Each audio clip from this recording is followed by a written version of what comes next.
Inden den her video starter, vil jeg lige sige, at husk, hvis I skal prøve det her derhjemme, skal I huske at have godt med sikkerhed og sikkerhedsbriller på. Nyd videoen, og ja.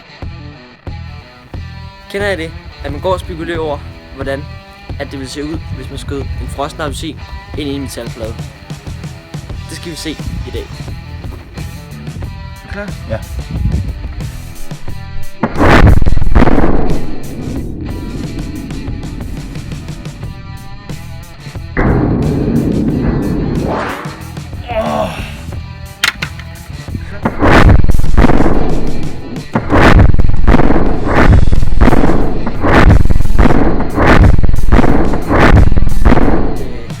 Vente lidt mere, men altså, jeg skal selvfølgelig ikke rydde lige så meget op bagefter.